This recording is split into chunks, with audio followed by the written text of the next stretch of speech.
And welcome in to another edition of the Varsity Voices podcast presented by C Spire, where people have no problem finding the YouTube link to our broadcast.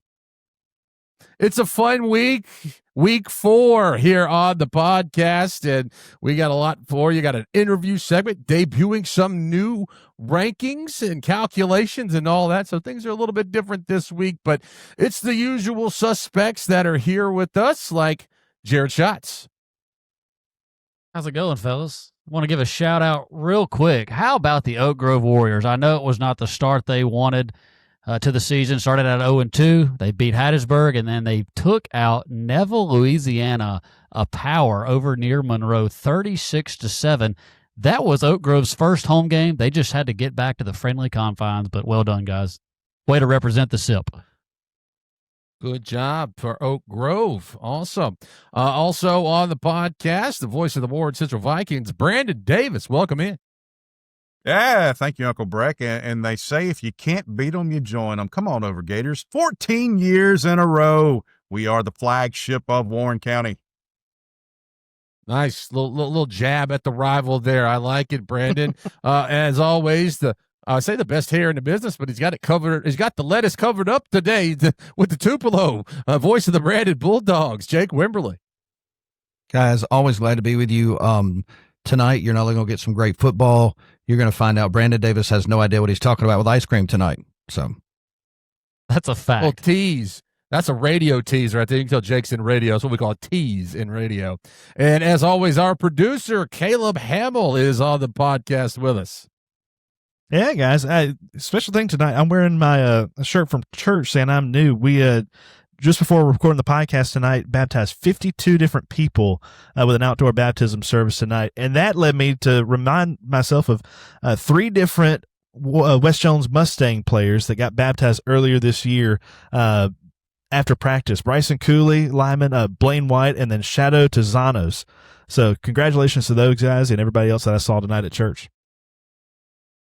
Nice. That's awesome, Caleb. We appreciate you sharing that. And I got to go to Olive Branch this weekend. My first time ever to go to Olive Branch. Kosciuszko got a win, and it was fun. I went ahead and told this bakery that I was coming, and they put aside some peanut butter cookies for me, like I need peanut butter cookies. But they did, and they were all very nice, and it's a very nice town because when I go somewhere, I kind of like to check out the locals, and they were very, very nice and took care of us there in Olive Branch. And Kosciuszko took care of business in Olive Branch, and we'll talk a little bit about that later on. But this opening segment is brought to you by the Oxford Falls and Sizemore Catering. If you need some sauces like this one, comeback sauce, you can get them at theoxfordfalls.com, and there's free shipping on orders over $100.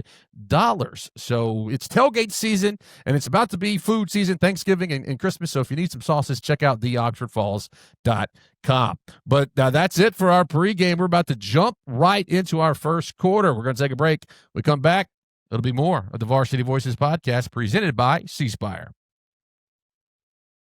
When your AC goes out, your sink leaks, or your breakers are tripping, you need help fast from someone you can trust. That's why we work hard to have the fastest service times and the most knowledgeable technicians in Central Mississippi. Our promise to you, at your door in under 24. So don't wait days for others to show up. Call Environment Masters for hassle-free plumbing, electrical, and AC. At your door in under 24, because it's not cool to make you wait. Never settle when building or remodeling your home. You may think you can't afford brick, but you can. For less than $1 a day, you can own a full brick home.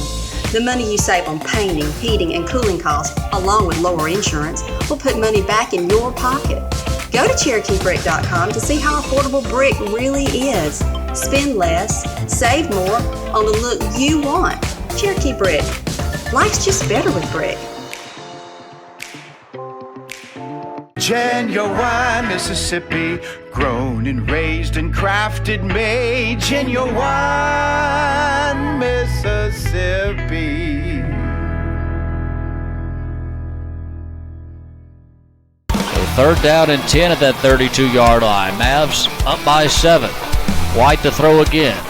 He'll roll to the near side, fire it short. There's Ashton Smith. Smith's had a big night. He's got a first down. Splits two Rockets. They run into each other.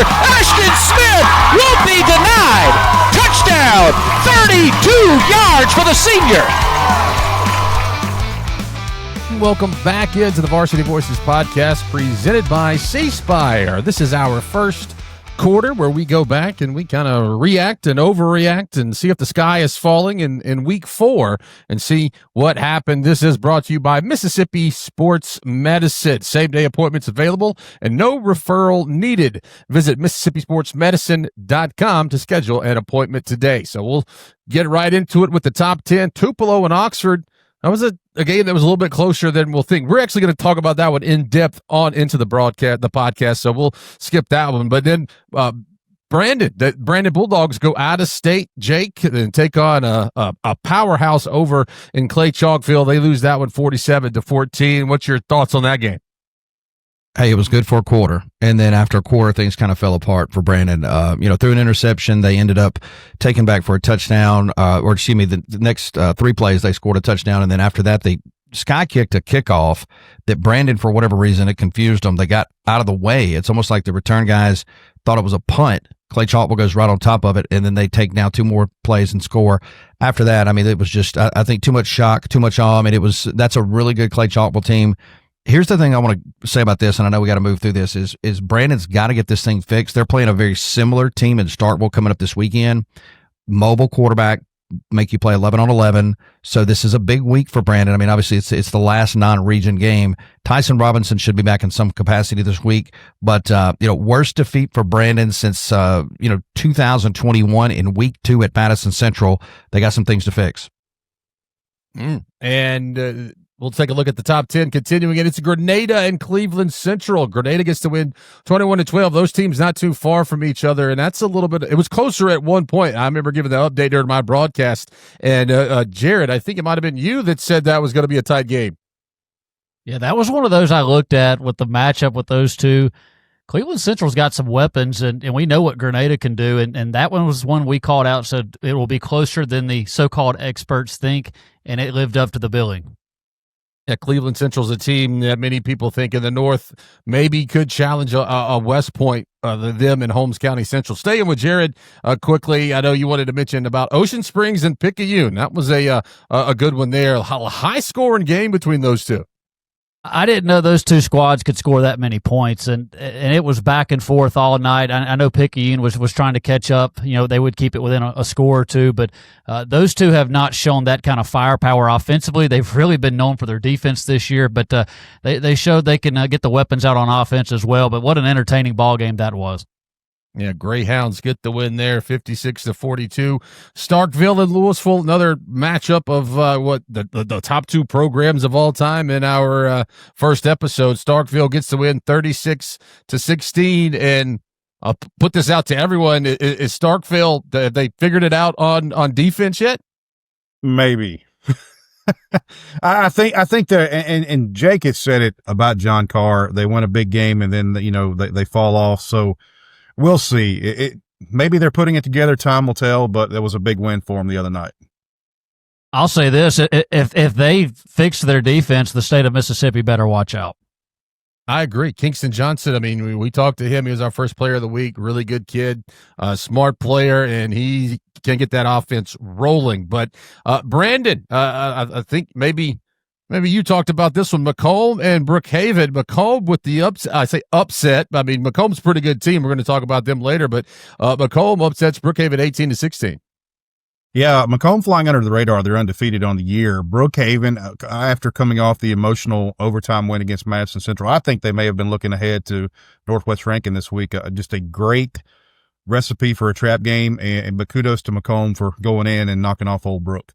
Well, Brookhaven was told, guys, how good they were all week. Mighty Madison Central comes down on their home field and they take them out, and you're everybody's big man on campus, and they bought into it evidently. And rounding out the top 10, Columbia, a really, really good team that we're going to highlight here in just a little bit in our second quarter. Columbia, 44, Jefferson Davis County, 27. The Wildcats making some noise down there in 4A. So that rounds out the top 10. There are a few other games of note that we, kind of wanted to talk about, and we'll go right back to Caleb Hamill and talk about a great game down in your neck of the woods. Petal and Gulfport. Petal gets a 1-point win, 25-24, but that one went right down to the wire. Yeah, it's one of the few opportunities that I got to actually listen to a game after one of mine because I finished at 9:00 on Friday. But yeah, I got to tune into Petal's broadcast, and about the time I turned it on, they had just scored a touchdown with just outside a minute to go in the game and decided to go for two. It was tied, it was 24-23 Gulfport at that point. Went for two, a double pass maneuver, throw it into the end zone, got the 2-point try. But Gulfport wouldn't be denied. They would go almost the length of the field, get to about the 30-yard line or so, and try to kick a 40-some-odd yard field goal, and had the distance but missed it wide. And at the end of the night, Petal gets the 1-point win, 25-24. Yeah, great game. Sounded like a good one there. You were giving us updates as we were kind of finishing up all of our broadcasts. South Jones gets a win over Equipment, 42-21. Two teams that we've just talked about, Madison Central and Northwest Rankin. Jared, that was a big one there in the metro area with the Jaguars getting the win, 31-24. That's a big win for a young Madison Central team coming off that Brookhaven loss. A very young team, especially on the offensive side. They've been able to play some good defense. Jake saw with Brandon, they're just really trying to find themselves on offense, and they got off to a big lead in that ballgame against Northwest Rankin, and that's a very good Cougar team. They had to hold on at the end. Cougars made a comeback, but that's something that Madison Central needs to build off of, and Northwest Rankin, I think they'll make a playoff run in District 3 7A. South Panola and Clarksdale. This sounds like your old school fun football game, 21-13. South Panola gets the win. Clarksdale's a team I've talked about. I expect to be there in the late November in 4A. West Harrison didn't have any problems with Laurel, 52-20. And Brandon Davis, what happened to Van Cleve in Greene County? Greene County falls 27-21 to Van Cleve. I hate it when I'm right, especially in a case like this. We talked about it last week being a trap game. And this is exactly what it was. Greene County getting a big momentum or emotional win over George County last week. I think they were looking ahead to Gaucher. They have Gaucher coming up this week. And you have a Van Cleve team. They went in there. They were winless with a defense giving up 34 points a game. And kudos to Kevin Fent and his bunch. They were able to come away with a 27-21 win over a good Greene County team. So, hey, you got to play the game in front of you guys. You can't look ahead. And staying in that portion of the state, Brandon, D'Iberville, that's a team you're pretty big on. They got a 35-21 win over Pascagoula. Defense, man. I'm telling you, I love D'Iberville's defense. They came up big against a very good Pascagoula team that's played a strong schedule to this point. So kudos to D'Iberville continuing to impress me. Yeah, those are some of the bigger schools. We'll jump over some of the smaller schools, and we know that Jake's a big Heidelberg supporter. He and Coach Carter like this, man, and I bet Coach Carter was happy, Jake, after this 54-0 win over Taylorsville. Yeah, I mean, look, you talk about Heidelberg, a team that just, and again, we'll talk more about them, throughout the podcast. A team that seems to play well on both sides of the ball. So many guys that are back off that team from last year. And the big thing is something you can't really teach guys. They got to get it, is confidence. And this is a very confident team. They scored offensively well. They play really good defense. They have fun doing it. This is a very, very good football team. And look, you look down the schedule, it looks like a schedule that they're going to be able to handle. We'll see what the playoffs look like. But again, Heidelberg rolling right now. Big win over Taylorsville. Yeah, just saw their quarterback, Chase Graff, got the offer from South Alabama. I expect many more offers to come in for that young man. A few other ones, Aberdeen and Amory in the A game. I guess Aberdeen is the A team this year, 28-9. One that I was not necessarily surprised at, but surprised at how big the gap was. East Webster, 37, whooping up on Ripley. 37-13. So smaller school taking out a bigger school. You have Noxubee County, a 3A team taking out Shannon, 28-6. And Brandon, another one you wanted to talk about, Clarkdale and Sebastopol. That was a shutout for, I think, Brandon, you and I did the Clarkdale, some of their baseball championships this year. That's a baseball school. Yeah, absolutely, Breck. Small school over South Meridian, for those of you who don't know where it's located. But last year they were 3-8 on the season, bringing in new ball coach Rob Roberts, and they're 4-0 on the season, and they're putting up some big points. And they're a team we're probably going to talk about a little bit later. But congratulations to Coach Roberts and those guys over at Clarkdale. Stringer in Salem. Somebody had to end the streak of Salem. Again, the winning streak. Stringer gets the win 52-12. My game, Kosciuszko goes up to Olive Branch and gets the win 48-21. Kosciuszko had some troubles. They really have rolled through just about everybody. Had some troubles early on, got down early, had some problems with the snap, and able to come back and get it going. But it was good to see when you don't have a game like you want to, and you can still get off the mat. I think it's one of those games that Kosciuszko probably needed. They need to show that somebody that can punch back. How do they do against that? And then one more. I know, Brandon, you wanted to talk about, you had the big rivalry game, Warren Central and Vicksburg. Yeah, great game in the River City. Nash Morgan continues to impress. He is evolving to be, I think, going to be one of the better athletes in the state. We have him as on our watch list preseason, but second play from scrimmage, we had a false start, so they moved us back 5 yards. So second play, a 75-yard touchdown run to start the ball game. He finished the game with 175 yards, 3 total touchdowns, and he's taking over running the football, and people are having to worry about him on the pass too. He also had a 55-yard touchdown pass, and the Viking defense did enough. It was kind of bend, don't break. They're still putting their feet under them, but a great night in River City and 14 wins in a row over Crosstown Vicksburg. Man, you love when you get those rivalry wins. One more shout out from my end. McAdams Bulldogs, they get another win over St. Andrews. The Bulldogs are 3-0 on the season. Congratulations to Coach T.D. Grays. Well, that's a look at last week in our reactions and overreactions. We want to remind you that your team has you covered on the field, and C Spire has you covered everywhere else with the best technology backed by local 24/7 support. C Spire, customer inspired. We're going to step aside for a break, and then when we come back, we'll continue here on the Varsity Voices podcast presented by C Spire. Elegance is in the details. Pine Straw America's premium longleaf pine straw subscription ensures your landscape stays pristine season after season. Precision edging, flawless installation, because your home deserves nothing less. Pine Straw America. Delicious, savory barbecue doesn't happen by accident, and great wings don't happen by accident either. Whether you're heating up the smoker or firing up the grill, the award-winning crafted in Mississippi finishing sauces and marinades of the Oxford Falls makes every meal a masterpiece and every bite unforgettable. The Oxford Falls helps make every mouth-watering meal one to remember. Shop now at theoxfordfalls.com and get free shipping on orders over $100.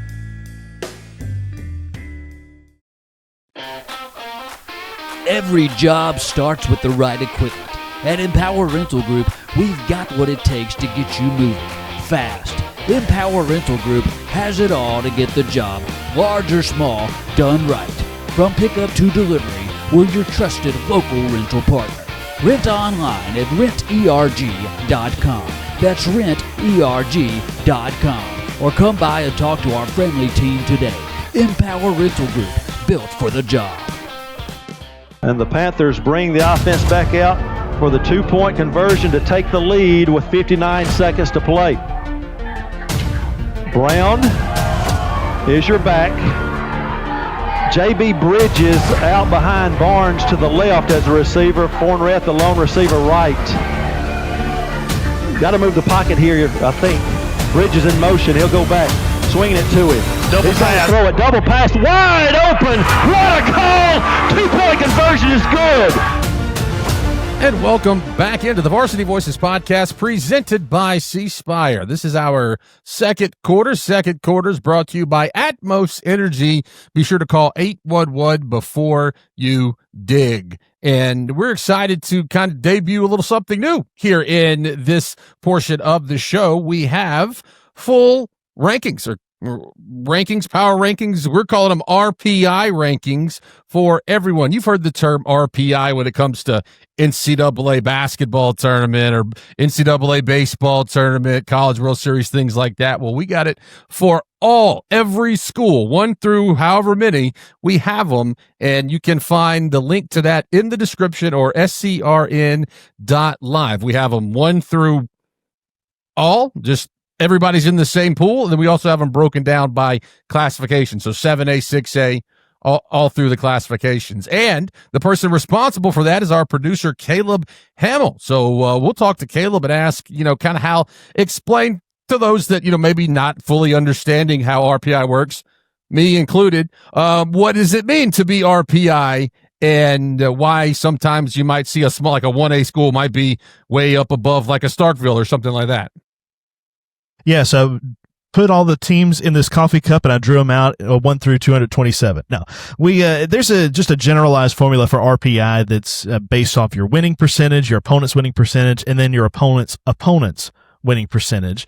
And obviously that comes with its own flaws. Also, it comes with the flaw of there's some incomplete data when it comes to reaching across the aisle to different states that may not have all that data readily available. But specifically, matchups within the state of Mississippi are definitely counted as far as their opponents and opponents' winning percentage. But what it all boils down to is you're going to have some teams early on in the season that, though their lower classifications are going to be ranked higher in the RPI, that will kind of balance out as competition progresses, especially for 7A teams. Like Madison Central is way lower than they probably truly are in comparison to other teams. As they go into their 7A region matchups, they're going to get boosted higher, even if they don't win, just based off the competition level they're playing. So all that said, you end up with a mathematical formula that produces a result between 0 and 1, and that percentage in that column is ranked, and you end up with what we have on our website. Yeah, so if your school's not where it's supposed to be, get mad at numbers. Don't get mad at us. It's all about the numbers. It's not. Why do you think we have 3 guys on this podcast that are, have ties to engineers? Either they are an engineer or they work for an engineering company, firm, corporation. We love you guys. Me and Breck, we're just like, yeah, y'all just do your thing. And then you have the radio guy right here. It's just radio. It's just, hey, this is the result of pure boredom coming up with these and wanting to generate content. No, it comes from a heart place and enjoyed doing it. Hopefully, some people are quite entertained by it. But yeah, like I said, it might help you. It might help you understand NCAA basketball, March Madness. Would you like my team's RPI? What does that mean? So maybe watching the Varsity Voices podcast come March Madness time, you might know a little bit more about RPI. I won't, because I was horrible at math, and so I'll just still complain about RPI and everything else. But it's going to be fun. We do love rankings like this, and we do have a top 10. We have actually a top 200 and however many, 27, but we're just going to go through the top 10 here right now. And if you want to see the full rankings, we said link in the description or go to scrn.live. So we'll start at number 10. Number 10 is a 7A school. West Harrison comes in at number 10. And here's where things start to get a little surprising, I'll say. Belmont comes in. A 3A school comes in at number 9. 2A Eupora, 4-0 on the season. They're number 8. Ocean Springs, the team we've talked about a lot here. We expect to be there in the mix in the South. 7A, they're number 7. Ridgeland, the Titans, they come in at number 6. With the 4-0 record, and then you get to the top 5. Couple of 4A teams right here. Senatobia, they're at 4-0. And then you have Columbia, also at 4-0. They come in at number 4. And then number 3 is Hernando, coming in at 4-0 on the season, a 7A team. And the top 2 just happened to shake out this way. We didn't do this for ratings or anything. West Point's number 2. And Tupelo is number 1. So that's the top 10 of our RPI rankings. Guys, anything there kind of stand out to you? How about West Harrison? How about Hernando? I mean, just some schools that fly under the radar every year. And I know it's early, but once you dive into the numbers, they have played some good ball up to this point. So I do like that. Look, it's just like we did with the all-time teams. You throw a formula, and it spits the teams out, and that's exactly what happened. Didn't West Harrison beat Poplarville, right? Was that week 1? Was that West Harrison that beat Poplarville? I think that's right. I think that's Poplarville's only loss so far. The Hurricanes are for real. Jordan Stapleton, a running back that we talked about in preseason, he's a legitimate running back that's carried that team. So I'm surprised, but not really. That's a good football team down there. Yeah, they played Laurel pretty close in the first half. I think it was 19-14 before they finally pulled away, as many teams have this year. This is a West Harrison team that just all of a sudden has got the right pieces to the puzzle. They're piecing it together, and with a really tough schedule, are really starting to make their hay. I truly think, and some people on Facebook have been prognosticators saying that they may end up being 9-1 at the end of their regular season, with their only loss possibly being Ocean Springs whenever they face each other. I mean, Jordan Stapleton came into this season with 2,000 yards rushing, and he had 23 touchdowns last year. So when you can get a good running back with a good offensive line, they're playing decent defense, you can make some noise in football in this state.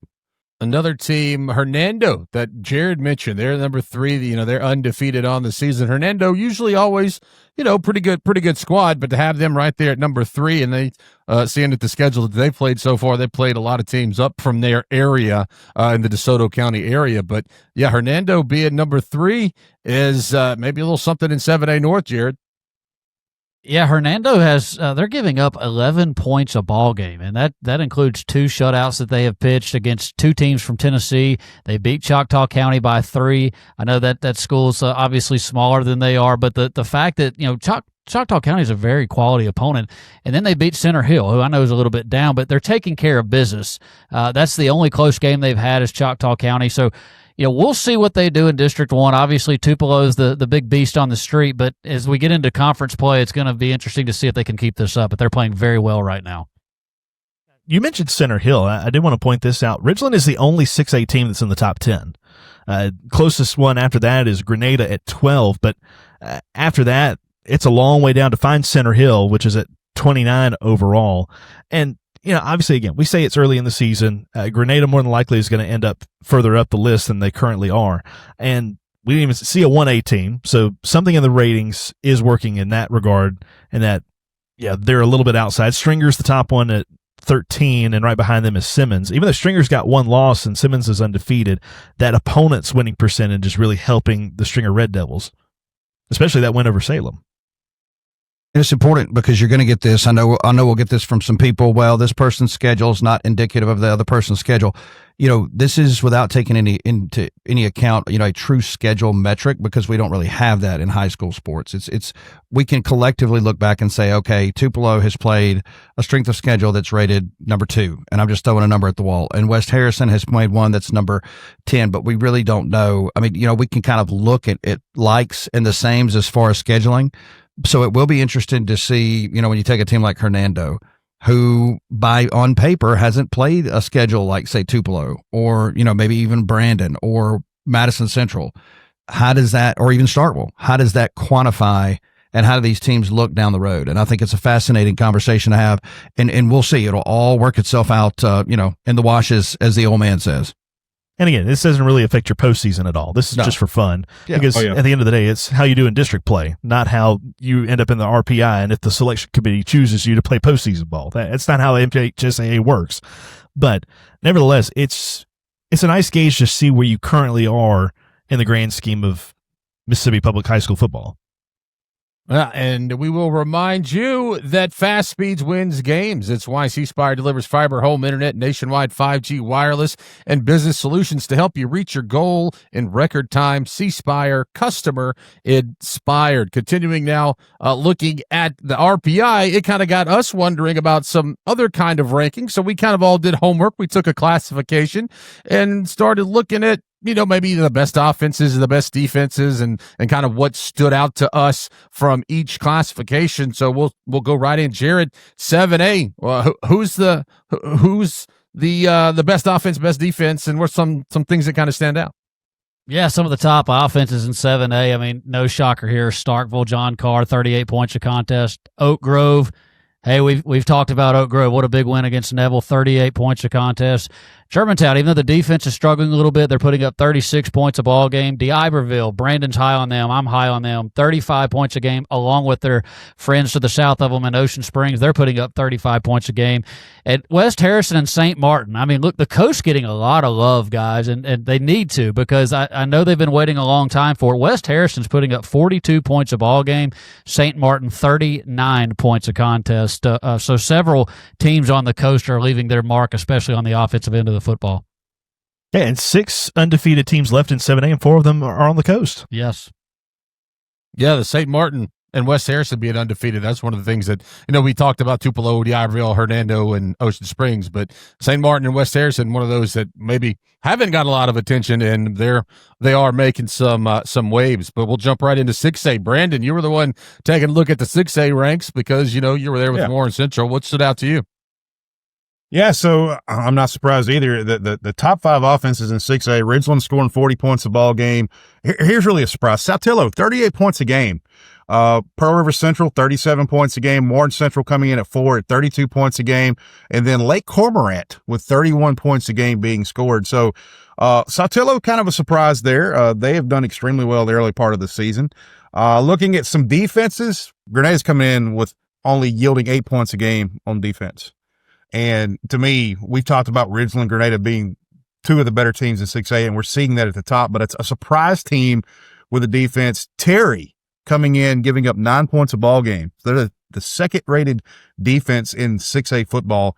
And also another surprise is Callaway. So coming in with 13 points a ball game. So I'm anxious to see how this all plays out once we get more. We're a quarter of a way through the season, so I'm anxious to see how this plays out when these teams start playing teams with a little more competition.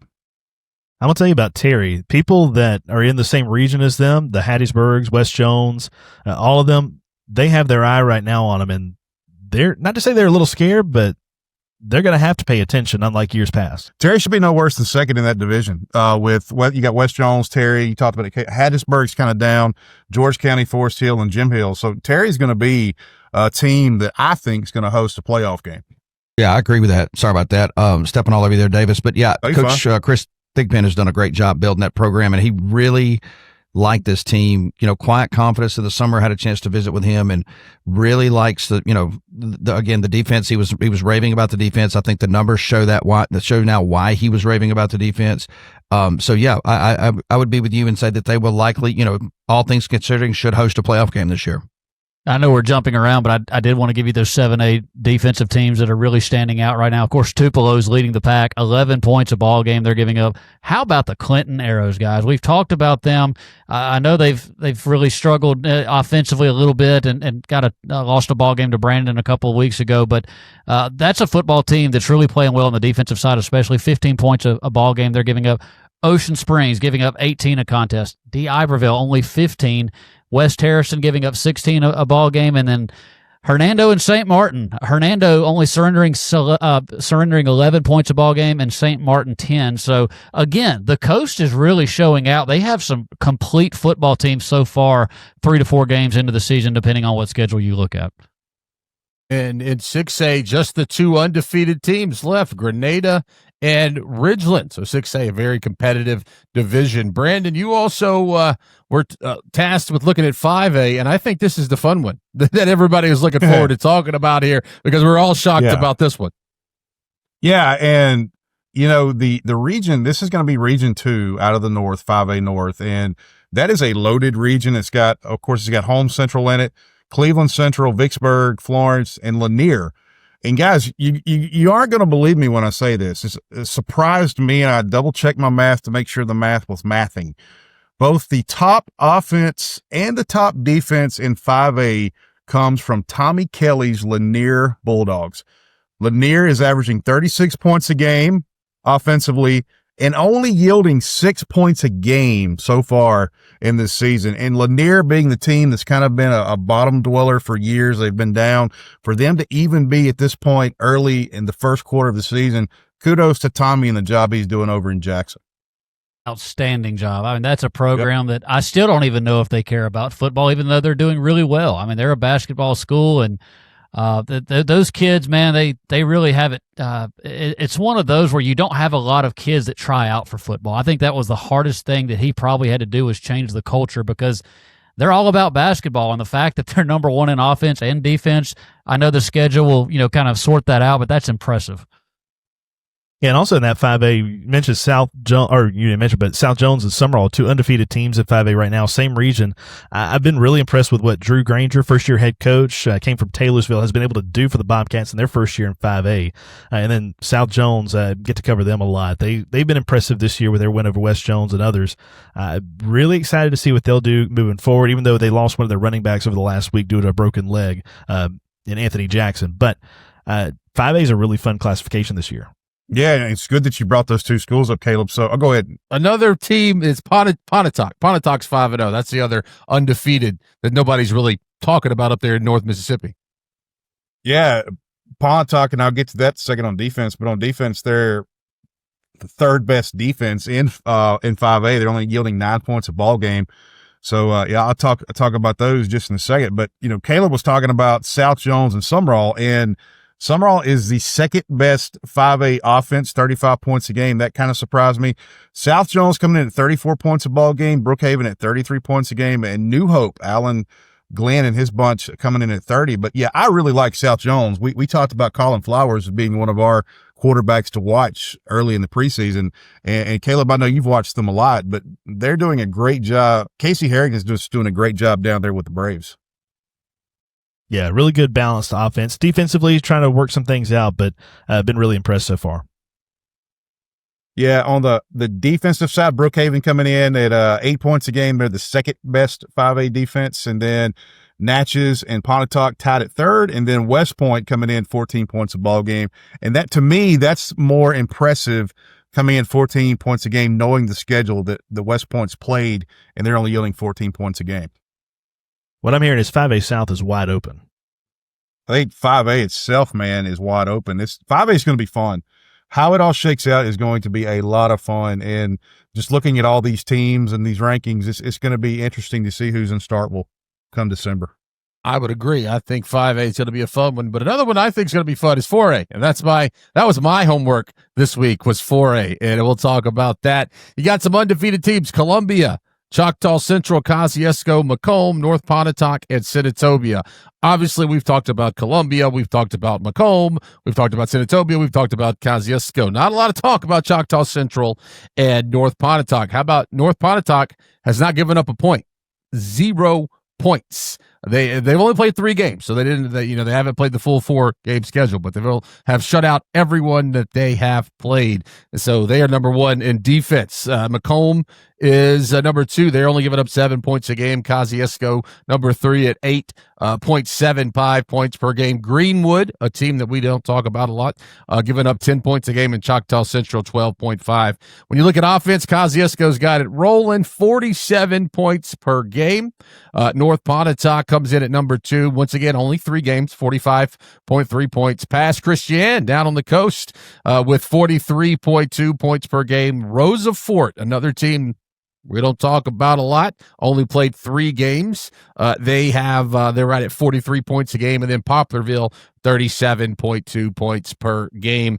And one team you didn't hear, Louisville, right? Because they've played a brutal schedule. They're 2-2 on the season, but they West Point, Shannon, Holmes County Central, and who did they just play? Starkville, right? So that's why Louisville's not right there. And Louisville's still one of the best teams in the state, just not going to show up on that. But guys, one that I think that stood out was Choctaw Central. I have a buddy that coaches out at West Lauderdale, and he says that Choctaw Central, they've always got athletes. All right, we've seen them what they do in basketball and what the girls do in basketball and softball. They've always got athletes, but the folks in Region 5 think that Choctaw Central is the best group that they've had, and they can make a little bit of a run there in the South. Would be fun to see. I mean, when they play basketball at the Coliseum, they take that place over. I would love to see a magical run like that from a school like them. Yeah. Had a good win in the Battle of the Nations this year, that fun battle they do every year with the team from North Carolina. But one thing about 2 of those you mentioned, North Pontotoc and Choctaw Central, great record so far, but to use the old adage, they ain't played nobody. Yeah, for North Pontotoc, the teams they play are averaging a record of less than 1-3. 16% the winning percentage for their opponents. Meanwhile, Choctaw Central, their opponents average a record of 1-3 on the dot. So they still have some battle-tested teams to play down the line. We'll see how they stack up later on. You're talking about Choctaw Central. I like their schedule. You look at Yazoo County coming up, then Leake Central is going to be a big test, but their schedule sets up very nice for them. But yeah, it would be really neat to see Choctaw Central making some noise this year. And then I'll say about Kosciuszko, they got one big test this week. Choctaw County coming to town, defending 3A state champs, and then they get into district play. The Louisville Wildcats are in Kosciuszko's district, so that's going to be a big game coming up pretty soon. But Columbia, Macomb, and Senatobia, those teams have just been rocking and rolling. And we'll talk a little bit about Senatobia as well later on when we get to Calhoun City in that game. But jumping on to 3A, I think Jake Wimberly was wanting to look at the 3A teams and kind of who's separated themselves in that bunch. Yeah, for the sake of time, guys, 3A real quickly. Offenses, Kossuth leading the way at 37 points a game. Raleigh should be no surprise. They're scoring a lot of points, 35 a game. O'Bannon at 33, Belmont 32, and then Choctaw County at 31. Your best defenses, O'Bannon again on the list. They're on there at the third best offense, number one defense at number 5. Pisgah, as they're again having off to a great start this year, just giving up 7 points per game. Yazoo County 10 points per game. Union 11, and then there's Raleigh again at 12. So you got two teams, Raleigh and then also O'Bannon on this list in the top 5, both O&D top 5s there. Yeah, I know, Jared, you and I were really big on Raleigh and what they could do down there in the South. Yeah, and the fact that they're already, very high on the rankings as far as what they're doing, especially on the defensive side of the ball, and they've played a pretty tough schedule. So Raleigh, I think they gave up 5 points a ball game last year, so I expect that number to actually go down as this team gels throughout the season. And I'll see Choctaw County this week. They come to town to take on Kosciuszko, as I mentioned. So we'll get the eyeball test on the Chargers. But Jake, you also had 2A, and you could run through those real quick of the top offenses and defenses. Yeah, top offenses should be no surprise. Heidelberg, 46 points per ball game. Eupora, though, and Hatley coming in at 2 and 3. And don't forget about Weston. They're keeping pace with Heidelberg. 44 points per game for Eupora, 42 points per game for Hatley, and 41 for Weston. Clarkdale comes in at number 5. We talked about them, I believe, in segment 1 just a bit. 40 points per ball game. The defenses, Northside at 3 points per ball game. Lloyd Star, 5 points per ball game. East Webster and Sacred Heart at 10 points per ball game. And then Clarkdale at 11 points per ball game. And it's one thing to note real quickly on Heidelberg, they've given up 58 points this year. But again, when we start talking about schedules and things of that nature, I mean, they played Noxubee County, and that's their one loss of the year. They gave up 44 in that ball game. That's the bulk of their points. Since then, they gave up 7 against Quitman, 7 against Harrison Central, and they goose-egged Taylorsville over the weekend. So, if you dig deeper into some of these numbers for certain teams, you can kind of layer this thing back a little bit. Heidelberg's still really good defensively, even though they're not in the top 5. Yeah, for me, it looks like I'm thinking Heidelberg in the South, and Eupora's really kind of puts their name up there in the North when it comes to 2A as well. I was just looking at Philadelphia's schedule. They have one of the strongest strength of schedules to start off the year, and they're obviously they haven't gotten a win in their 3 games so far, but their opponents are doing really well. Just to tell you who they are real quick, start off against Union, then Choctaw Central, and then lost to Bay Springs. So bless your hearts if you have to play that if you're a 2A team to start off the year before you get into West Lauderdale. And again, bless their hearts, Noxubee County come the first weekend of October. That is brutal. Oh, and then East Webster right after that. Yeah, that's tough. That's really rough. Yeah. Murderer's row there for the Tornadoes. But finally, we had 1A, and I think, Jared, you were taking a look, doing the homework on the 1A schools. Yeah, how about Calhoun City? 40 points a ball game offensively. They lead the way, and that's even after playing Senatobia, playing up a couple of classifications. Barely lost that ball game, 17-14. Yeah.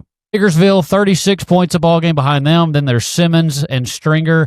Stringer actually has 39 points a ball game. Simmons at 34. Noxapater comes in at 32. McAdams, man, they actually lead the way at 43 points a ball game. Nanawaya, I know they've taken a couple of tough losses as they played up, but they're averaging 32 a contest. And defensively, man, Simmons, they're rolling, only giving up 9 points a ball game. Noxapater right behind at 13 points a contest. Calhoun City and LaFleur County are giving up 16 apiece, and McAdams at 18. So there's McAdams again. So they're rolling offensively and defensively. And then there's South Delta coming in at 19 points a ball game. But the 1A undefeated, only McAdams and Simmons remain. It's going to be fun to see how that one plays out. And I'll say this to everybody out there: if there's only one game that you can make in Starkville for the championship series, try to make 1A. That is always. It is the craziest game that you will ever watch. They're amazing what those kids come up and can do. Not a lot of people know about them. They're going to play some Ironman ball, but 1A will be a phenomenal game. And there's some great teams that Jared was just talking about. Well, what's great about, giving the two teams that are in the categories for offense and defense, it's the same kids contributing to those numbers on both sides of the ball. And I just think that's really, really cool. Yeah, it's my favorite game every year. I've got to call it 2 straight years, and it always lives up to the hype. Amazing. And if you can't make it to more than one game, then maybe think about getting a room at the Hilton Garden Inn in Starkville, because that's where we're going to be. That's where our crew's going to be staying. That is where you need to stay. Go ahead and book the rooms now for that first weekend in December, the Hilton Garden Inn of Starkville, and where the championships are going to be happening. I'm excited about being in Starkville that first weekend in December. And to Jared's point, talking about 1A and the guys having to contribute on both sides of the ball, our player of the week is one of those, and that's what we're going to get into right now with our Farm Families of Mississippi player of the week. Farm Families of Mississippi. Mississippi needs farmers. Before we get to him, though, we got to give you our honorable mentions, like Peyton Perkins, the quarterback from Eupora, ran the ball 295 yards and 5 touchdowns. He also passed for 81 yards and a touchdown. Christian Alexander from Roosevelt up in Tunica, 306 all-purpose yards, 4 touchdowns. That included a kick return touchdown. Kyle Capers for Van Cleve, 197 yards and 3 touchdowns. He's the running back. The quarterback, Chalmers Berglin of Ocean Springs, 326 yards and 4 touchdowns. Ricari Covington, linebacker from Kosciuszko, had a great stat line for a defensive player. 12 tackles, 9 solo, 3 assists, 2 tackles for loss, 1 sack, and a pick 6. And so those are our honorable mentions. But our Farm Families of Mississippi player of the week is quarterback Zay Mays from Biggersville. How about this stat line, guys? 19 out of 23. Pretty good for quarterback. 320 yards and 4 touchdowns. Okay. We're not done yet. 10 rushes for 106 yards and a touchdown.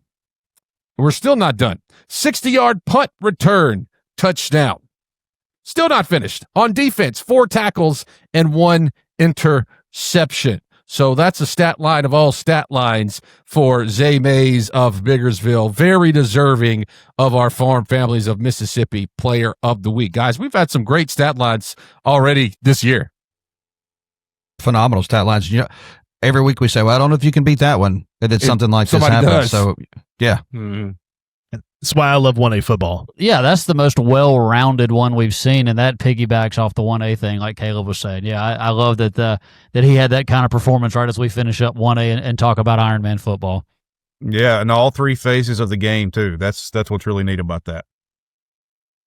Now, because Zay Mays was named Farm Families of Mississippi Player of the Week, he will get a Farm Families of Mississippi Player of the Week shirt. We will send it to him, and we'll put that out on all of our social media channels. And we got to say a big thank you to College Apparel, College Corner Store, Flowood, Oxford, and Ridgeland locations there where you can get your swag, any kind of college apparel that you would like. So, yeah, that wraps up our second quarter. We're going to take a break for halftime, listen to the band play, get a Maverick burger, right, Jared? Maybe get a Maverick burger. Those are good. And then when we come back in the second half, we'll have an interview segment in the third quarter, and then we'll take a look at this week. You've been listening to the Varsity Voices podcast presented by C Spire. Fowler GMC, our customers have been our priority for over 70 years. That same dedication happens today as we offer a wide range of options to cater to every taste and budget. Whether you're looking for a luxurious and versatile SUV or a powerful truck, we have it all. Our knowledgeable team is here to assist you every step of the way, and we are committed to providing fast and courteous service. Visit us today and experience the difference for yourself. Trust, service, and selection. Fowler GMC. 3rd and 6 from the 40-yard line. Sure, you ready for this? He takes a snap, drops back. What's the right situation for a flea flicker? They should have been in nickel defense. There's a nickel and a dime. Now for a proper bull rush start and 3-point stance. What a disastrous play call. Ready or not, here we go. Hey, Dad. You can call me Coach. It's amazing what C Spire's nationwide 5G network can connect. C Spire, inspired by you. Elegance is in the details. Pine Straw America's premium longleaf pine straw subscription ensures your landscape stays pristine season after season. Precision edging, flawless installation, because your home deserves nothing less. Pine Straw America. Maxey from underneath center. Beats Pugh running right. Has a lead blocker. Tries to bounce it out to the edge. He's to the 10. Cuts it up at the 5. Takes a tackler on and scores. My goodness. A.J. Pugh, an athlete of immense proportion, bangs his way into the end zone with a tackler at the goal line. He would not be denied on that play. And welcome back into the Varsity Voices podcast presented by C Spire. This is our third quarter segment. We told you doing a little something different this week. We got a guest joining us. And before we get to that, we'll remind you that this segment is brought to you by Empower Rental Group, ERG. You deserve a better rental experience. Visit them at renterg.com. But yeah, we have a guest joining us. It is Brad Logan from the Logan Media Network and WFCA Sports. Brad, thanks for being on the podcast. Thanks, Breck. I appreciate the opportunity very much. I've told you before, you, Jared, the entire team do a wonderful job. And from all of us, thank you so much for all the emphasis you put on high school sports. Jake Wimber and I talk a good bit. And I think the state of Mississippi has wonderful talent, and I'm so excited people are putting a spotlight on that. So thank you guys very much. Yeah, we appreciate you for jumping on. So let's go right in. You're tuned in up there in North Mississippi, and we had the big game last week and a big game coming up this week. So it was Oxford and Tupelo last week. That one was a little bit closer than than the experts thought it might be. So what can you tell us about that Oxford Tupelo game? Well, the interesting part about the Oxford game is, of course, my college coverage is focused in on Ole Miss. So the starting quarterback is not actually Knox Kiffin, who transferred into Oxford. It's actually Drew Dean, and Drew is an incredible quarterback.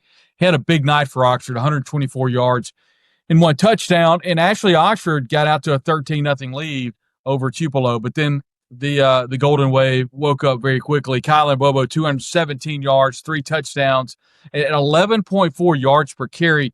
It's a really good running back. And you and I were talking about pre-production between he and there's other players on that team. McCoy is a big-time player. I think it'd be interesting to see what they do going down the road, not having a true quarterback. Devontae Brewer, incredible talent on defense for Tupelo, 14 tackles, 1 sack, disrupted Drew Dean all day. So I think the good news for Oxford, played up in competition, gave Tupelo all they wanted. They've got Grenada and Michael Fair, and they're the defending state champions next week. By the way, they're only allowing 8 points per game, so that'll be a challenge for Oxford. Now they're 3-1, and of course Tupelo, Ty Harden, 4-0, and they've got a really good team this year. Yeah, and I was going through my ball game on Friday night, and I heard the score or saw the report that Oxford got up 13-0. And for a team like Tupelo that's kind of been rolling, it's not always a bad thing to get down like that sometimes, because it shows you that you can get off the mat, so to speak. It is, and having that level of competition, we talk about it a lot in the post game. The scoreboard show on WFCA that airs on Friday nights. And a lot of times we'll get spot reporters. Sometimes coaches will call in, especially early on in the year. Some teams take their lumps because they play up in competition. Not so much Oxford Tupelo, but a lot of teams like 2A programs, like, for instance, the Calhoun City played at Senatobia up in competition this past Friday night. So that just gets teams ready for that division play that'll be coming in the next couple of weeks. I've always appreciated coaches that play difficult non-conference schedules, and the reason you're doing that is to get your team ready for that division play. Same thing kind of happened this past Friday night all across here in North Mississippi. As I know, Breck, you guys are excited. I'm excited about division play, and one of those games we'll talk about in just a moment is Tupelo and West Point, and that is a game that I'm really excited about here in North Mississippi. Two storied programs. Maybe West Point's had more success over the last, 10, 15 years. Tupelo kind of just now coming into some really good success behind Ty Harden, so it should be a barn burner in North Mississippi here on Friday night. Yeah, let's jump right into that one. Tupelo, West Point, number 1 versus number 2. And as you said, it is going to be there in Tupelo. West Point has really been rolling. They haven't really had much problems with just about it. They had a close game against Louisville, 9-7 there. But other than that, they've been kind of rocking and rolling. But they hadn't seen anything like the Tupelo Golden Wave. So what's a little bit of a preview for the Green Wave versus the Golden Wave? What do you expect out of that game this Friday? Well, Breck, you look at West Point, and it's really a great story. Brett Morgan, the Morgan tree in Mississippi, is very long and very successful in Mississippi. And Brett, one of the younger Morgans, I thought, Chris Chambliss, I thought it may be a little bit of a step back whenever Chris Chambliss stepped aside. You talk about a program, 13 state championships. That's number 1 in the entire state. It is a machine, and West Point is the Green Wave. This year, Whitaker, I should say, 13 of 19 for 140 and 1 touchdown. They do most of their damage on the ground, but there wasn't a very big step back. Morgan has really done well this year. They started off with a big win over Louisville, 9-8, and a defensive slobber knocker. We all know how good Louisville is. The Wildcats around Central Mississippi, just below Starkville. 48-15, they played Starkville the following week, beat the Yellow Jackets pretty handily. And then last week struggled just a hair, but Noxubee County was not able to win as I think West Point learned a lot. The 27-20 win over Noxubee County. Couple of stats I want to throw out. Quentin Thompson, 149 rushing yards, good enough for 9.3 yards per carry against the Tigers of Noxubee County. He had a big game. And against Starkville, listen to this, Thompson, 145 rushing yards, 47 receiving yards. They held Starkville to just 3.3 yards per carry, 9.3 yards per carry for that West Point offense. So they're rocking and rolling, no surprise. I don't know who's going to give them much of a run in division play. This defense, one thing I think Tupelo can really focus in on is against Louisville, Louisville's able to get 181 rushing yards. That's a lot more than what we've seen West Point give over the last couple of games. So if there's an opportunity, it's Tupelo. They do things on the ground. We made mention a moment ago, or you did, about that 2-quarterback system. Kylan Bobo, 58 rushes for 618 yards, 9 touchdowns, 10 yards per carry. Jaden Hill, 51 carries, 392 on the ground, 3 touchdowns. That's 7.7 yards per carry. Here's the thing. They've thrown the ball maybe 10 times, 15 times all year. I think Hill is maybe 5 of 19. I think that's the exact stats. That's the entire season. And listen to the schedule. At Brandon, they win 36-15 over a really good Brandon squad. At CPS, a program out of Tennessee, 23-7. Versus Houston out of Tennessee, they win that one 45-7. And then at Oxford, coming back after down 13-0, winning 20-3. Defensively, it's Jeraylin McCoy. He's an incredible football player for Coach Ty Harden. 20 tackles, 2 sacks, 4 tackles for loss. And then Tyson Hunter, 19 tackles, 2 sacks, and 3 tackles for loss. You look at this defense, and what's interesting to me is I've had a chance to follow Ty Harden's career. I mean, just going back to when he was at Houston High School here in Mississippi, it's always about defensive responsibility. It's about being in the right place and playing really physical defense. And I think that's one reason that when they get down 13-0 against a really good Oxford team under Coach Cutcliffe, they never panicked. It played good, solid defense and really limited Oxford the rest of the way and scoring 20 points to outlast the Chargers 20-3. really, it's really interesting. There's so many good games across the college landscape, and I want to take you guys to Happy Valley. You've got Oregon and Penn State. I'm not sure what really happens. I think we could argue each one of those teams could win. I'm in the same predicament with West Point and Tupelo. Both the teams are undefeated. West Point 3-0, Tupelo 4-0. But each of those are kind of the same because both of them play hard, smash-mouth defense, but both of them run the ball so well. I think I might give the Green Wave a little bit of an edge throwing the football because, like I said, Cole Whitaker, 13 of 19, 140 through the air and 1 TD. But it's going to be ground and pound. It's going to be defense, and it very well could be a slugfest. Yeah, I'm thinking. My mind goes back to, was it number 1 and number 2 right here, Tupelo, West Point. Mm-hmm. My mind goes back to 2011 when it was Alabama, LSU. Everybody thought it was going to be this barn burner of a game. Ended up being 9-6, right, in that game. Is that? I'm not sure we're going to see a 9-6 type game, but that's the kind of atmosphere I feel when we're saying Tupelo and West Point there, just on a collision course. Number 1, number 2, just hands down best 2 teams in the state. But sometimes that does happen. Sometimes you get games like that where the hype the game doesn't necessarily live up to the hype. But what's it like that you're there? You can gauge the interest up in North Mississippi. What's it like there for this ball game? I know that even here amongst in Kosciuszko where I am, people have been talking about it. It's got North Half champion vibes to it. And as we all know, we haven't even reached division play. What I love about this is smash mouth football. Ty Harden is someone that he wants in your face, blow the whistle, your best versus my best, and let's get it on. And what I like about, too, Brett Morgan, I can't say it enough, coming down that Morgan coaching tree, players that played in Mississippi State, hard-nosed football. That's what it's about in Mississippi. I love a good, solid defense. You look at West Point, open the season against the Louisville Wildcats, one of the best teams in the state, and they proved just how good they were. And West Point has been in the mud before. They've been in those rock fights, and they've proven under Brett Morgan's tutelage they could do exactly what they did under Coach Chambliss's tutelage. They win the close games, winning 9-7 over a really good Louisville squad who it wouldn't surprise me if Louisville won it all again. The same thing can be said for West Point. And here's the thing. The same can be said for Tupelo because I don't know what team's going to beat Tupelo out of the North. You guys would know more about the South, but I think we're looking at 2 North Half champions of the North right here, West Point and Tupelo, maybe 2 representatives of the North Half. And if you pin me down, I'd probably say yes to both. Yeah, I know about Ty Harden. You mentioned when he was at Houston, they were in Kosciuszko's division, and that's always a tough game to go play between Houston and Kosciuszko when Ty Harden was there. But besides Tupelo and West Point and all the bigger schools, they seem to get obviously catch the headlines and they get a lot of love and a lot of press clippings. What are some other teams up there in the North Mississippi area that maybe flying under the radar? Some teams that you think are good, just like you said, you think we have 2 North Division champs playing there. What are some other teams that you're looking at? Could be smaller classifications, 2A, 3A, 4A, whatever it might be, that people need to keep an eye on.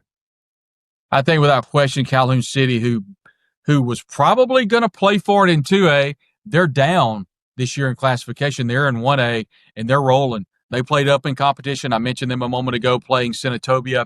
I think they lost that game by 3 points, but really I think the score's not really important. I mean, you play up in competition. I think MD Jennings, the head coach, who, by the way, played professionally for the Green Bay Packers, leads the Wildcats, and they're loaded this year. There may be a little bit of dip in talent after this year, but this year they're absolutely loaded. I expect them to play for a state championship this year in 1A. And, Breck, we talked about the importance of high school football in Mississippi, and I think in order to be great, we need teams like South Panola to get back rolling again. I like what Brooks Oakley is doing in Senatobia, not in Senatobia. He's from Senatobia, but in Batesville. But I think they're maybe a year or 2 away.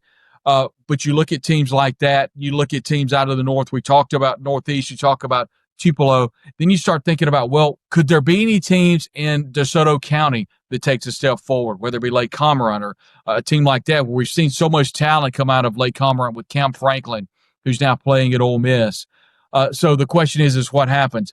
I think teams like Noxubee County, Starkville, out of that Golden Triangle area, they're going to be teams to watch. There's teams like Choctaw County down in Choctaw County around Ackerman, and losing almost the entire offensive line, losing Caleb Cunningham, who's playing at Ole Miss, and seeing them kind of churn through and finding ways to win, and definitely a team to watch there. So I don't know. It's almost incredibly – I don't know how it is in the South or Central Mississippi, but it feels like it's very top-heavy this year in the North with – we made mention of Calhoun City in 1A. 2A, maybe a little more wide open this year in the North, and then you start talking about teams like Tupelo representing the North. So a lot of things, a lot of water to cross under the bridge, but boy, it sure is a lot of fun to talk about and to watch on Friday nights.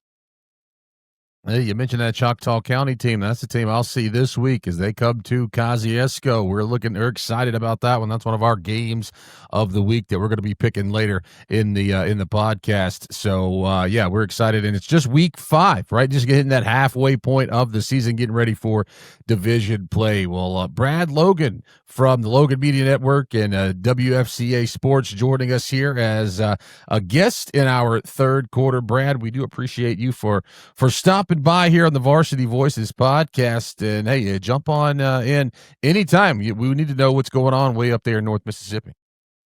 Always a pleasure, Break. Thanks for everything you do down in Kosciuszko. And you're right, that Choctaw County Kosciuszko game is going to be a fun one. Look forward to get an update on the school board show Friday night, and it's going to be a fun Friday night. A lot of great games in Mississippi. All right, we're going to step aside for a break. When we come back, we'll get to the fourth quarter. You're listening to the Varsity Voices podcast presented by C Spire. Hey, it's me, Gus the Gopher for Atmos Energy. I dig all around the yard. Occasionally, I bump into a utility line and get a headache. But if you hit one with your shovel, backhoe, or ditch digger, you could cause a gas leak, disrupt service, or worse. So call 811 at least 3 business days before you or someone else digs in your yard to have those underground utility-owned lines marked. It's free and it's the law. You dig what I'm saying? For more on safe digging, visit atmosenergy.com/811. From the seed, and the soil grows row after row. We take care of this land, using just the right amount of our natural resources and never more than we need. We are only one of thousands, but we are united as one to grow the food, fiber, and shelter you need every day. Because Mississippi needs us. Mississippi needs farmers, the farm families of Mississippi. And hand it to Adcock, left side. Nice job getting to the outside. 25-20 up the left seam. 10-5 angling for the end zone, and that's 6 for the Rebels. 30 yards on the carry. Welcome back into the Varsity Voices podcast presented by C Spire. This is our fourth quarter, and this segment is built by Cherokee Brick, America's most trusted brick supplier. But before we get into anything, we have to take a look around our studio, our Environment Masters studio, because people have come to want to know, Brandon, what is on the whiteboard back there? This is a topic each week that people want to know what's going to happen. So what are we debating today? Now, I'm going to tell you, boys, I got scolded on this one. It was actually good. It was, what is your favorite ice cream? So you see mine back there, it's pistachio almond, followed by French vanilla. I like black walnut, but I was scolded because I didn't have chocolate chip cookie dough and all that other stuff and all the junk on that side. So I'll open it up to y'all. How off am I on this? And not that I'm going to listen, but I mean, I would like to be entertained. What's your list? I've never had pistachio almond. You lost me when there was no chocolate chip cookie dough. They should take you to the town square. See there? Right See now. there? You're the same way. I've had politicians that serve our state proudly that have got on me about not having chocolate chip cookie dough. I think I got an honorable mention, right? Is it on there?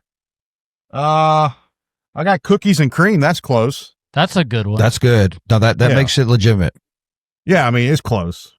Muscadine Ripple from Mississippi State, man. Come on, where's that at? I can't buy that in the store, Breck. I've got to go to Starkville to get that. This, it's a specialty one. It's good. Don't get me wrong. That's why Girl Scout cookies are so good, because you can only get them every so often. So that's why Muscadine Ripple's so good. You got to go to Starkville to get it. I don't. I'm not. I think that's Right. And maybe when we're up there for the state championship games. So give us your top 5. I can't see your list. What's your top 5 for those listeners out there? Okay, my top 5 is pistachio. I think that's how you say it. Almond. Okay, I'm from Greene County. You can't even say your favorite ice cream. I know what it tastes. I know what it tastes like. I don't have to spell it. French vanilla is good. And if you understand French vanilla, it's the egg yolk and all that French is good. Black walnut. Black walnut is exceptional.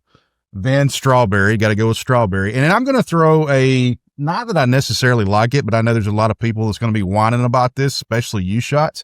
I threw in milk chocolate because milk chocolate's pretty good. And then on the honorable mention, we got Rocky Road, cookies and cream, salted caramel, butter pecan, and then the toothpaste variety that most people like, mint chip. Well, I'm out of here. I need to leave. Look, I did mint that. Chips. That's terrible. I did that just to make peace with some people. Shots is gone. He's gone. He's done. He's left. Is that all it took? I'm with you, Brandon. What? Man, you like mint chip? No, I don't.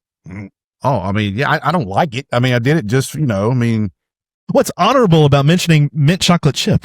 But like when you have a cookout sometimes, you got to cook a dish that you don't really like. So other people, you can't just be about you.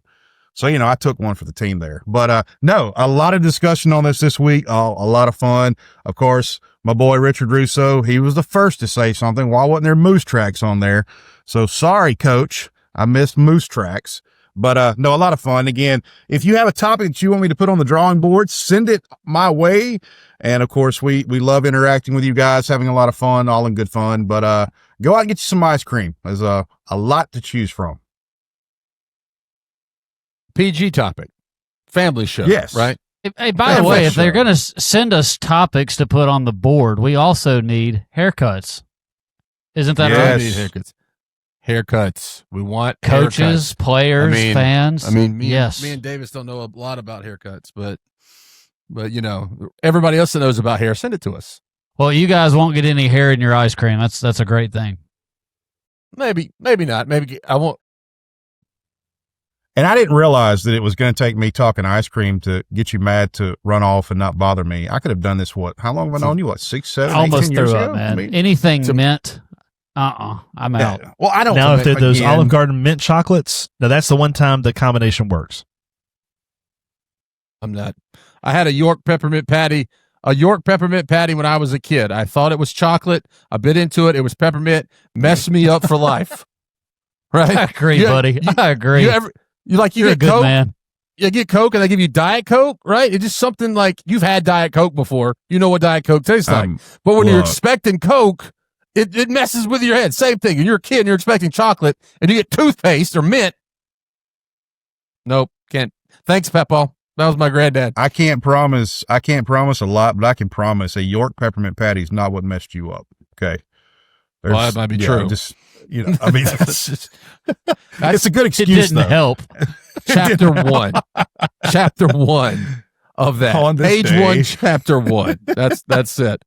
Well, for my Environment Master Studio, I'm just helping the Mississippi State Bulldogs, right? They're playing Tennessee this week, and they're rocking with the old school MSU helmet. So put that right there on the old helmet shelf. So that's in my studio. By the way, I would rather listen to that terrible Akon song that you were playing when we got in here than Rocky Top any day of the week, like on repeat. That's terrible. Oh yeah, Jake, you're the AI guy. You could probably make Akon sing Rocky Top. You could probably come up with that. You probably. I think could. I may do that this week for everybody. I want to see that, Jake. But I heard Brandon was pursuing a rap career. Yeah. I think Brandon is working on a rap record, a label. Yeah, what are you talking about? Yes, Brandon. Yeah, we'll tell you about it, Brandon. You are Dirt Road. Oh, I am. Okay, well, that's awesome. All right. Yeah. Well, I mean, yeah, cool. I mean, I don't know, man. Maybe I should. Keep playing like you don't know. We're gonna have a new. Let's talk football. We're gonna have a new rap theme song for the podcast pretty soon, courtesy of Brandon Davis. You may disappear after this airs. I'm just saying. You may disappear faster than our listeners through this segment. Yeah. I love y'all. I really do. Environment Masters, our studio partner, hassle-free plumbing, electrical, and AC. You can visit them at environmentmasters.com.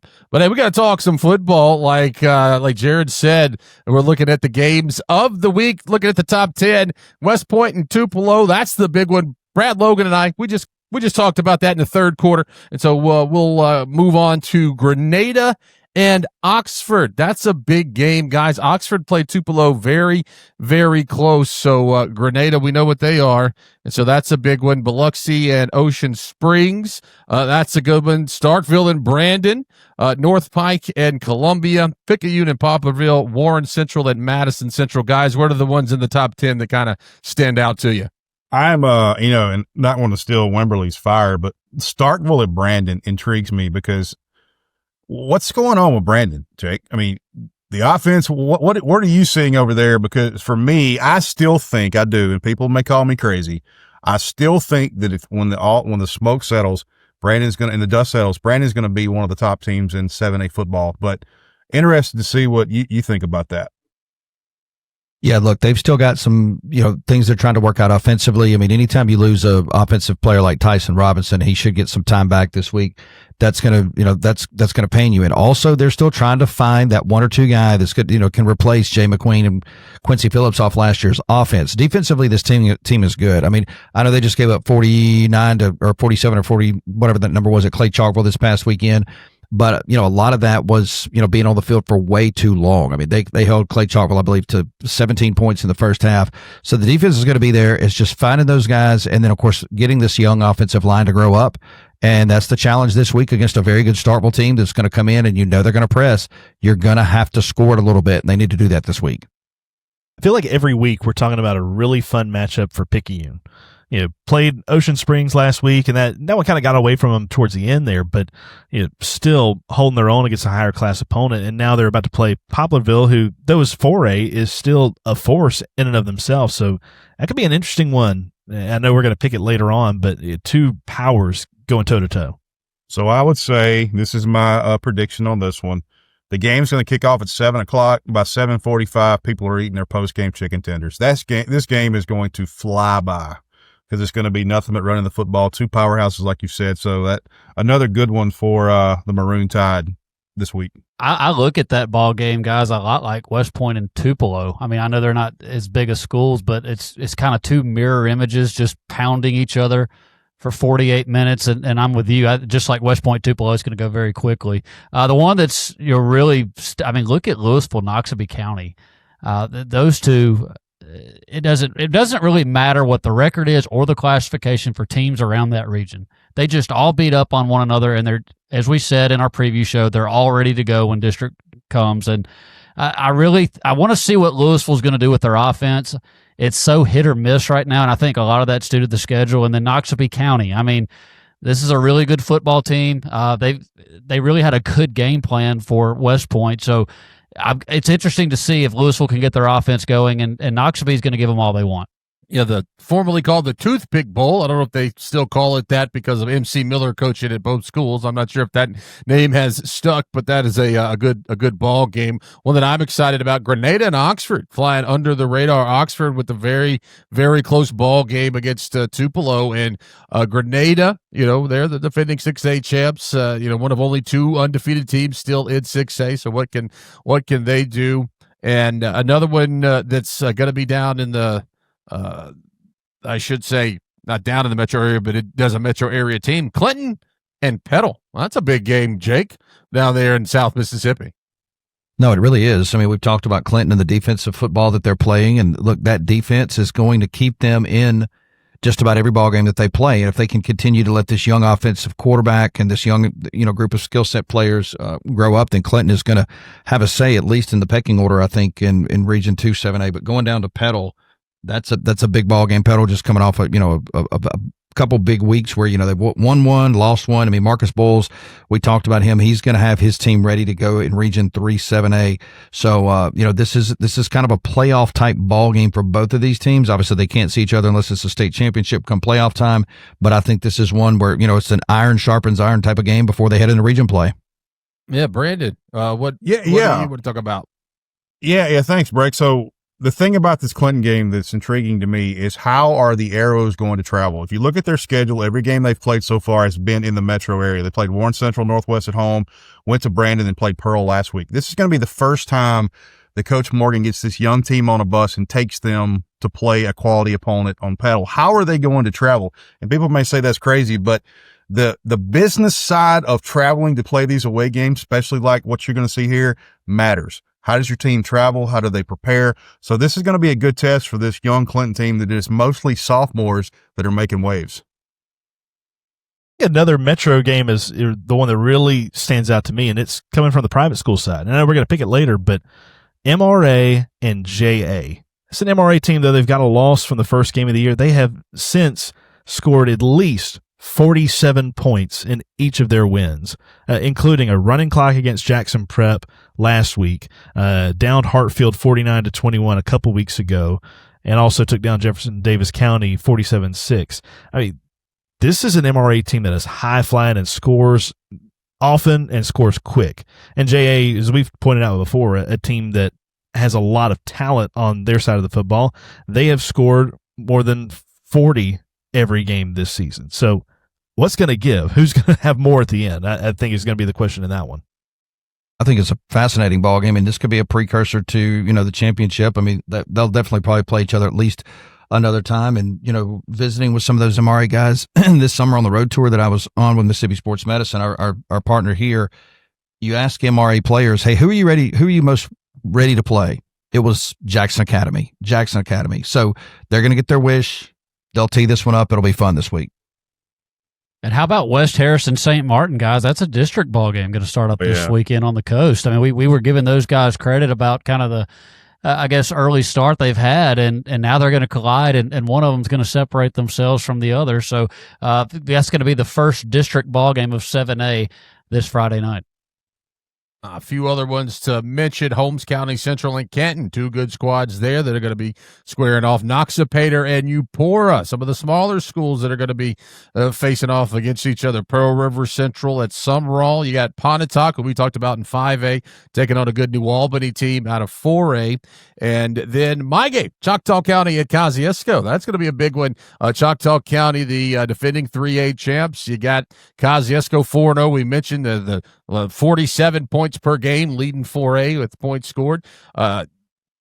Kosciuszko's coach, Casey Orr, is from Ackerman, went to Ackerman High School, right? So Ackerman is just right up the road, about 25 to 30 minutes. So that's going to be a fun game. My cousin is the athletic director at Choctaw County. So, it's a whole lot of storylines, and I think it's going to be a great ball game, and something's got to give with the two high-powered offenses get together. So those are the games we're looking forward to this week when it comes to, getting that maybe either a district game or the last tune-up for some schools before they get into district play. And so that puts a wrap here on our fourth quarter segment. But as always, every game here on the Varsity Voices podcast has overtime.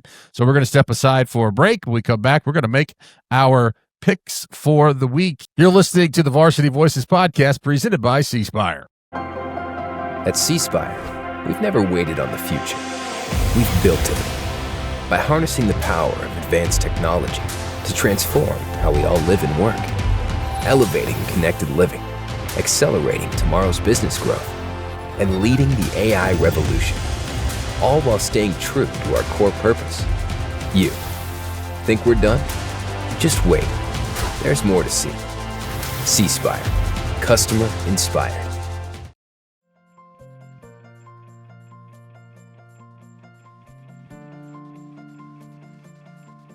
She had a good coach that pointed her in the right direction, and we were able to get to her quick enough, and she's young and healthy enough that she's going to have a great outcome. I would say the biggest difference is just how Dr. Moss explained everything. I went into my second surgery knowing exactly what after surgery was going to look like, what during surgery was going to look like, and it just made me feel a lot more comfortable and confident with my outcome. welcome back into the Varsity Voices podcast presented by C Spire. It's free podcast, free football, whatever you like to call it, here in overtime. In overtime, the segment is driven by Fowler GMC and the drive to the state championships. Fowler GMC in Pearl built a reputation on trust, serving Mississippi since 1953. And now it's time that we make our state champ picks. We like to call it the state champ 7 or pick 'em, whatever terminology we use. It's fun. And hey, a big tip of the cap to our guest picker last week. Robbie Falk went 7-0, so he is perfect for being a guest picker. Also, members of our crew, Caleb Hamill, Brandon Davis, both went 7-0. And so, yeah, good job, guys. I won't tell you what I did, but we'll get to that later. So we'll just that's 2 weeks in a row for Brandon, by the way, right? It is. Is it 2 in a row? Wow. Yeah, now he's tied with shots. Yeah, look at him. Him and the pistachio almond ice cream got a little something. His toothpaste ice cream is good luck, I guess. Something going on.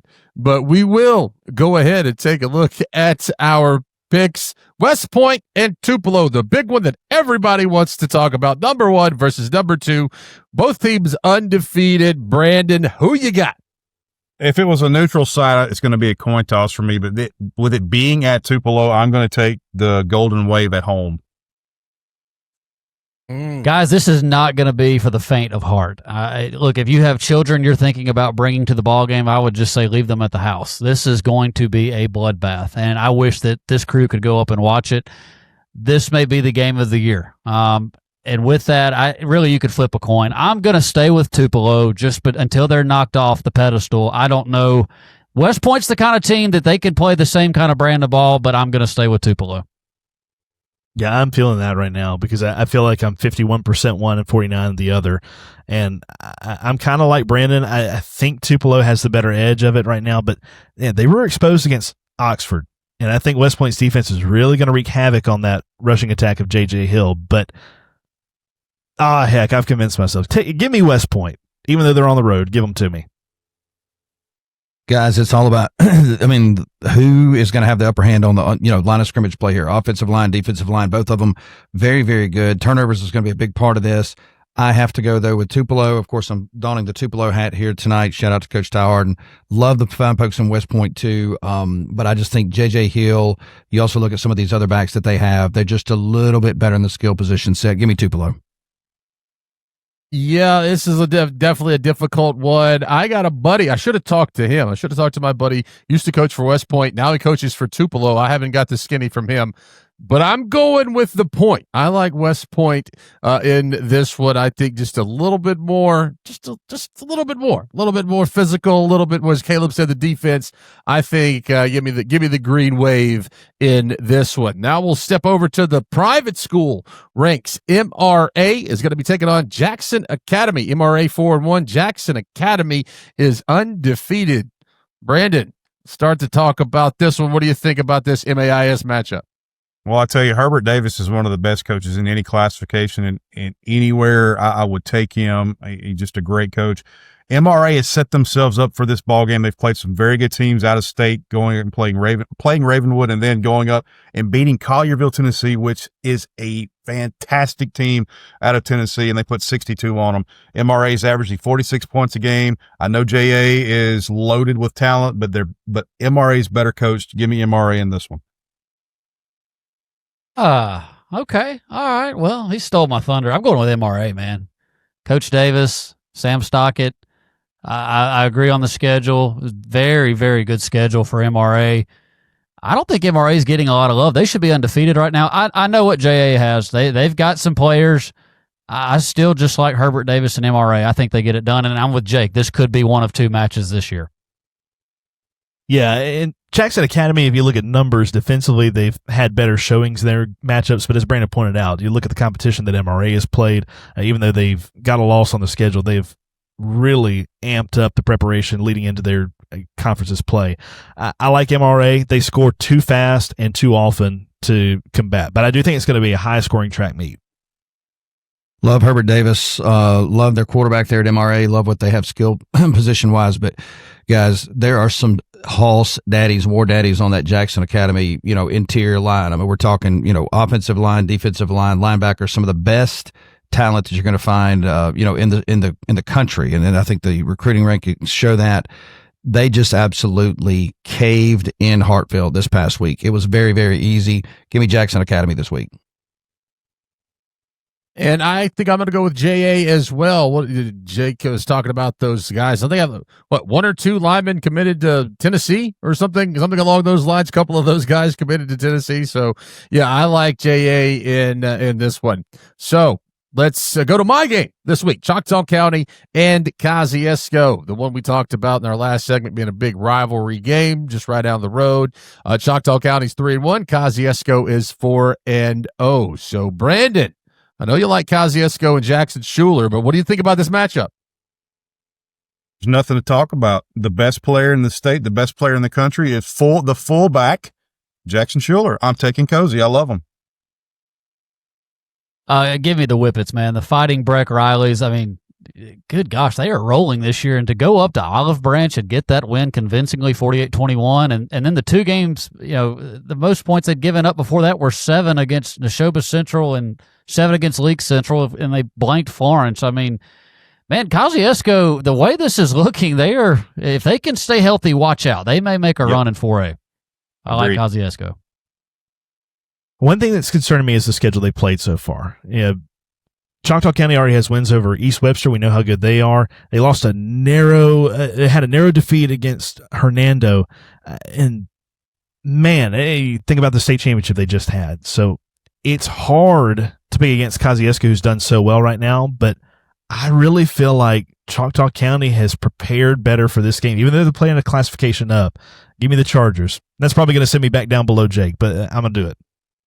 Well, we may go down together. Okay. I agree with you on the schedule. I think that, their schedule has, prepared them for this. I mean, look, we know the best thing in Kosciuszko is Breck Riley and then this football team, and maybe not even in that order, right? But, I mean, when you look at the schedule that Kosciuszko has played, there's some teams on there that they should have done this too. I think it's a phenomenal football game. Give me Choctaw. Give me the guys from Choctaw County this week. Yeah, I would say Choctaw is definitely more battle-tested than Kosciuszko, but as I said this past week against Olive Branch, Kosciuszko came out, didn't look so hot, and they were able to get up off the mat. I think that helps Kosciuszko, know that, they finally faced some adversity, and they had to punt. Before this week, they'd only punted one time, and so they had to get the punt. That punt got blocked. Right at the very beginning of the game. So they had some adversity, had to overcome it. I think the Whippets are ready for this one. Games at home in Kosciuszko. That's the difference. Give me the Whippets in this one. And a team that we'll see in a couple of weeks, the Louisville Wildcats. They're playing in the Toothpick Bowl against Noxubee County. Louisville's 2-2. Noxubee County is 3-1. Brandon, talk about the Toothpick Bowl. Yeah, this is going to be a great one. Another one of those slobber knocker games, and great job by coming up with the picks for this week. These are some tough ball games, but I'm going to take Louisville in this one because I know they're going on the road against Noxubee County, but Noxubee County's giving up right at 30 points a game, guys, at home. And I know they've played a tough schedule, but I love the schedule that Louisville played. I don't see them losing 2 games in a row. They're going to come in motivated. So give me the Wildcats of Louisville.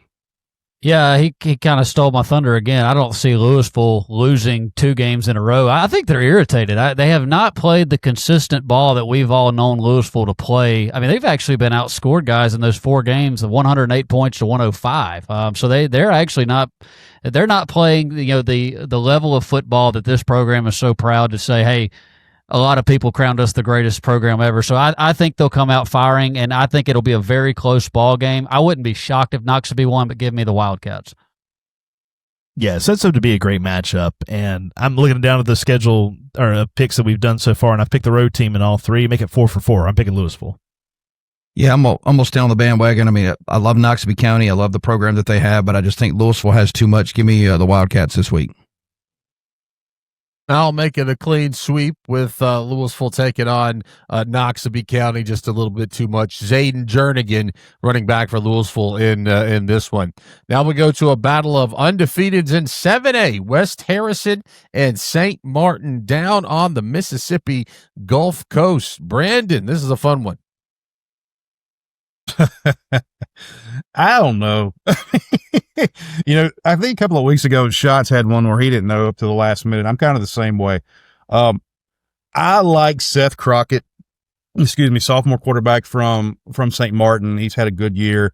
St. Martin's kind of flying under the radar. They're not really appreciated, but I don't believe St. Martin has seen a running back like what they're going to see out of Jordan Stapleton come Friday night. So I'm going to give this one to the new kids on the block as long as the school's been around. So give me West Harrison to go and take care of St. Martin this weekend. Gosh, why does he always have to go first? West Harrison, yeah. I don't know. West Harrison, 42 points a ball game, surrendering 16. St. Martin is, they're right there with them, guys. Their defense is stout too, only giving up 10 points a ball game. But I think the Hurricanes' schedule has been a little bit more daunting up to this point, so I'll go with the Hurricanes. I don't know how Yellow Jackets survive in a hurricane. I know love bugs survive because they always blow up this neck of the woods whenever they come up. But as far as this matchup, I'm going 5 for 5 now on road teams. Give me West Harrison. Yeah, I think West Harrison's been more battle tested. St. Martin's a really good team, but now you're getting into kind of the meat of the schedule for both of these teams. Give me West Harrison. I also like West Harrison in this one, so I guess I'll make it a clean sweep for everybody. And here's one that I'm excited about: Grenada and Oxford, Battle of the Chargers. Going to be electric. But Brandon, what do you think about this one? At least you tried. That was awesome. I don't know. This is another coin toss. Who picked these games this week? This is crazy. I'll tell you what. Caleb credit. Give Caleb thanks, credit. Caleb. Caleb did Thanks, it. buddy. Defense wins, and Grenada is giving up 8 points a ball game. I know they're going into Oxford, and Chris Cutcliffe is a genius, but I'm going to take Michael Fair and the boys from Grenada. Man, I was hoping he'd go Oxford. I think it's this is, to me, one of the most intriguing games because it's kind of a difference in philosophies, as you said, Brandon, with Coach Cutcliffe, the riverboat gambler, and then Grenada, ground and pound. I'm going to take Grenada as well. I think they're going to be able to run the football. Their quarterback, Trustee, he has really taken that next step up this year. I know that game's at Oxford. That's going to be a tough ball game to win, but I think Grenada somehow pulls it out. It's a battle of Chargers. One's a lightning bolt, the other's a horse. And in that rock, paper, scissors matchup, lightning beats horse. So I'm going to go against my previous trend. I'm picking the home team. Give me Oxford. Yeah, I like both of these teams, but I like what Oxford has just a little bit more. Give me Oxford in this matchup. I'm going to go with Grenada. I'm not sure about Oxford. Oxford had Tupelo on the ropes. How do you bounce back from that, right? How does Oxford respond when Grenada's coming into town, a very, very good team? And so I like Grenada's version of the Chargers here in this one. So final game to pick, and this is the one that's going to go like this. That fast. Picayune and Poplarville, both at 3-1. And as Brandon said earlier, the people will be back in their cars at 7:30. You're going to see a lot of good running backs. You're going to see a lot of good offense and defensive line plays. But I tell you what, it comes to experience for me. I love what Stogner does at Picayune. I'm going to take the Maroon Tide to beat Poplarville. Yeah, I'm taking the Tide as well. I think they'll have an answer for Ty Keys, the running back for Poplarville. I also think that Picayune's one of the best at making adjustments. I think they can figure out what Poplarville's doing pretty soon in the first half. I think they can settle into the ball game. Meanwhile, Picayune, with those adjustments that we've seen so many times, I think that's going to be hard to overcome. I know that's on the road, Picayune at Poplarville, but I'll take the Maroon Tide. I've already picked Mother Nature once against the flying insect. So give me Picayune again, the Maroon Tide. Yeah, I like both of these teams. And as Brandon said, or somebody said here earlier, this is going to be a fast ball game. Get your nachos, get ready to go. Look, heck, you may not even want to eat. You probably hit the restaurants before they close because this will be over pretty darn quick. Give me Picayune. Give me the Maroon Tide here. Bless that poor band and their boosters. Not going to get a lot of concessions sold in that one. Well, I am going to go opposite of everyone. I like Keys. I'm going with Poplarville. in this one, and they get the win. And maybe I gained some ground on some of you guys here being in last place, and after winning the past 2 years. So we'll see how that shakes out. But that's our picks. Those are brought to you by Pine Straw of America. You can keep your yard looking perfect all year round with Pine Straw of America, experts in premium longleaf pine straw. You can join the exclusive subscription program and enjoy fresh, flawless straw on schedule every season. That's Pine Straw of America, which is fresh year round. You can check out their 4.9 out of 5 reviews on Google.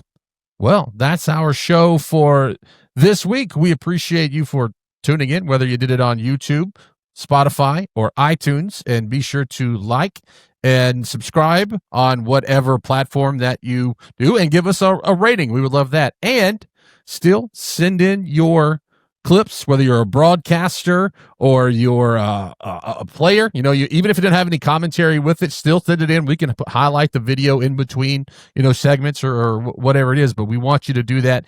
Go to State Champ Radio on X or Twitter, and State Championships Radio Network on Facebook. Well, that is our show for today. We appreciate all of you for tuning in to the Varsity Voices podcast, presented by C Spire.